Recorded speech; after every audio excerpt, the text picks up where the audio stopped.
आप सभी छात्रों का आज की क्लास में स्वागत है। ये आपकी क्लास सेकंड ईयर बैंकिंग की क्लास है, जिसमें हमारा चैप्टर चल रहा है औद्योगिक वित्त, यानी उद्योगों के वित्त संबंधी आवश्यकताओं की पूर्ति के लिए केंद्र सरकार तथा राज्य सरकार ने विभिन्न संस्थाओं की, विभिन्न बैंकों की, निगम की स्थापना की है। उन्हीं पर क्रमबद्ध तरीके से हम चर्चा कर रहे हैं। आज का हमारा अध्याय बिंदु है राज्य वित्त निगम, स्टेट फाइनेंशियल कॉरपोरेशन, एसपीसी कहते हैं इसे। राज्य वित्त अधिनियम भारत सरकार द्वारा 1951 में पारित किया गया, जिसके आधार पर राष्ट्रीय संस्थाओं के अतिरिक्त भारत के प्रत्येक राज्य में एक एक राज्य वित्त निगम है। वर्तमान में भारत में राज्य वित्त निगमों की संख्या 18 है। इसकी पूंजी तथा अन्य साधनों की यदि हम चर्चा करें तो राज्य वित्त निगम संशोधन अधिनियम 2000 के अंतर्गत इन निगमों की पूंजी के आधार को बढ़ाकर 500 करोड़ रुपए तथा भविष्य में इस सीमा को 1000 करोड़ रुपए तक बढ़ाने का विकल्प खुला रखने का प्रावधान किया गया है। संशोधित अधिनियम के अंतर्गत इन निगमों की कुल पूंजी में निजी शेयरधारिता 49% तथा राज्य सरकार, सिडबी व अन्य सरकार द्वारा नियंत्रित संस्थाओं की भागीदारी 51% से कम नहीं होगी। इस निगम द्वारा जो मुख्य कार्य किए जाते हैं, औद्योगिक संस्थाओं को 20 वर्ष तक की अवधि के लिए यानी दीर्घकालीन ऋण प्रदान करता है ये निगम। उद्योगों द्वारा निर्गमित ऋण पत्र खरीदना, जो उद्योग ऋण पत्रों के माध्यम से ऋण पूंजी एकत्रित करना चाहते हैं, उन उद्योगों के ऋण पत्रों को यह निगम खरीदता है, जिससे उन उद्योगों को ऋण के रूप में धन प्रदान किया जा सके। औद्योगिक इकाइयों द्वारा 20 वर्ष तक के लिए प्राप्त ऋण की गारंटी देना। यदि कोई औद्योगिक इकाई दीर्घकालीन अवधि के लिए कोई ऋण प्राप्त करना चाहती है किसी संस्था से, तो यह वित्त निगम उस ऋण की गारंटी देने का कार्य करता है। औद्योगिक संस्थाओं के अंश व ऋण पत्रों का अभिगोपन करना, यानी उन संस्थाओं के अंश व ऋण पत्रों को बिकवाने का समझौता करता है यह वित्त निगम। राज्य वित्त निगम द्वारा प्रदान की गई सहायता में अधिकांश सहायता लघु उद्योगों को प्रदान की गई है। पिछड़े क्षेत्रों में स्थित औद्योगिक इकाइयों को निगम ने रियायती दर पर ऋण प्रदान किया है। तकनीकी उद्यमों को भी इस निगम द्वारा उधार वित्तीय सहायता प्रदान की जाती है। कुछ बिंदुओं पर इसका आलोचनात्मक मूल्यांकन किया गया है। राज्य वित्त निगम छोटे तथा मध्यम आकार के उद्योगों के विकास को प्रोत्साहित करने में अपने उद्देश्यों को पूरा करने में सफल नहीं हुआ। उसके कुछ कारण हैं। इस निगम ने केवल ऋणों पर अधिक ध्यान दिया, ऋण पत्रों में धन लगाने या गारंटी करने की ओर इतना ध्यान नहीं दिया गया है। इस निगम द्वारा नए उद्योगों की ओर कम ध्यान दिया गया है। इस निगम के अपने वित्तीय साधन कम हैं।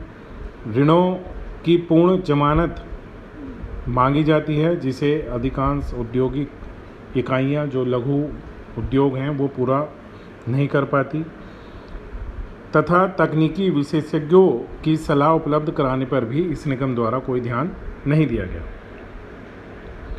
जबकि गुणात्मक पहलू पर ध्यान देने से ज्ञात होता है कि इस वित्तीय संस्थान ने अपनी सहायता का काफ़ी बड़ा अंश औद्योगिक घरानों को ही प्रदान किया है, जबकि इसकी स्थापना का मूल उद्देश्य पिछड़े क्षेत्रों में औद्योगिक विकास को प्राथमिकता प्रदान करना था। दूसरी ओर अपनी सहायता का लगभग 48% औद्योगिक रूप से विकसित राज्य जैसे महाराष्ट्र, गुजरात, तमिलनाडु आदि जो पहले से ही विकसित हैं, उनकी सहायता में इस निगम ने कार्य किया है। जो क्षेत्र पिछड़े थे, जो राज्य पिछड़े थे, वहाँ पर इन्होंने इतना ध्यान नहीं दिया, जिससे देश में क्षेत्रीय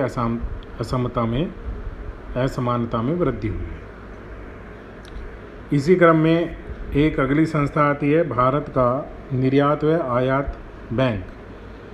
ये एक महत्वपूर्ण कंसेप्ट है परीक्षा के दृष्टिकोण से। निर्यात व आयात यानी विदेशी व्यापार को प्रोत्साहन देने की दृष्टि से 1 जनवरी 1982 को निर्यात आयात बैंक की स्थापना भारत सरकार द्वारा की गई। यह केंद्र सरकार के स्वामित्व के संस्था है, बैंक है। इसके मुख्य उद्देश्य भारत में निर्यात को प्रोत्साहन देना, भारत के आयात निर्यात की वित्तीय व्यवस्था करना, अंतर्राष्ट्रीय व्यापार बैंकिंग का विस्तार करना तथा क्रेता के लिए साख की पूर्ति करना, व्यवस्था करना इस बैंक का मुख्य उद्देश्य है। इस बैंक की पूंजी, अधिकृत पूंजी 1000 करोड़ रुपये है। प्रारंभ में बैंक की प्रदत्त पूंजी 75 करोड़ थी, जो वर्तमान में बढ़कर 350 करोड़ रुपये हुई है। यह पूंजी पूर्ण रूप से भारत सरकार द्वारा दी जाती है। इस बैंक का प्रबंध, आयात निर्यात बैंक का प्रबंध एक संचालक मंडल द्वारा किया जाता है, जिसमें 17 संचालक हैं। प्रबंध संचालक की नियुक्ति केंद्र सरकार यानी भारत सरकार द्वारा की जाती है। बैंकों के कार्यों को संपन्न करने के लिए एक अंतर संस्था कार्यकारी दल होता है, जिसमें आयात निर्यात बैंक, रिजर्व बैंक, भारत निर्यात साख गारंटी निगम, भारत सरकार व निर्यात बैंक के सदस्य शामिल होते हैं, जो इस पर निगरानी रखते हैं। इस बैंक की जो कार्य प्रणाली है, पूर्व में निर्यात संबंधी कार्य औद्योगिक विकास बैंक द्वारा संचालित किए जाते थे, जैसे निर्यात को प्रत्यक्ष वित्तीय सहायता, समुद्र पारीय विनियोग की वित्तीय व्यवस्था, निर्यात साख की पुनर्वित्तीय व्यवस्था, समुद्र पारीय क्रेता साख आदि के कार्य औद्योगिक विकास बैंक द्वारा किए जाते थे। ये संपूर्ण कार्य अब निर्यात आयात बैंक ने अपने हाथ में लिए हैं। शुरू से ही इस बैंक ने भारत में इंजीनियरिंग एवं पूंजीगत माल निर्यात के विभिन्न कार्यक्रमों को अपने हाथ में लिया हुआ है। इसकी स्थापना के पहले ही वर्ष में इस बैंक ने 3 ऋण कार्यक्रम आरंभ किए: निर्यात बिलों की पुनः कटौती, तकनीकी व सलाहकार सेवा तथा विदेशों में स्थित बैंकों को पुनः ऋण की सुविधा। निर्यात आयात बैंक भारतीय निर्यातकों को विदेशी मुद्रा से संबंधित गारंटी देने में व्यापारिक बैंकों के साथ भागीदारी करता है। इस गारंटी से विदेशों में भवन निर्माण का प्रमुख स्थान होता है।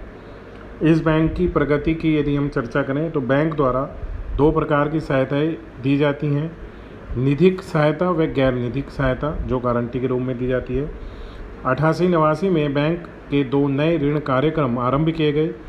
प्रथम निर्यात उत्पाद विकास कार्यक्रम, जिसमें शीघ्र निर्यात उत्पाद विकास व गुणात्मक स्तर हेतु ऋण दिया जाता है, तथा दूसरा बड़े बैंकों पर आयात की वित्तीय व्यवस्था, जिसके अंतर्गत इस व्यापारिक बैंक को ऋण दिया जाता है, जो पुनः कटौती के आधार पर आयातकों को प्रदान किया जाता है। इस प्रकार यह बैंक भारत के निर्यात प्रोत्साहन व आयात वित्तीय व्यवस्था में महत्वपूर्ण भूमिका निभा रहा है।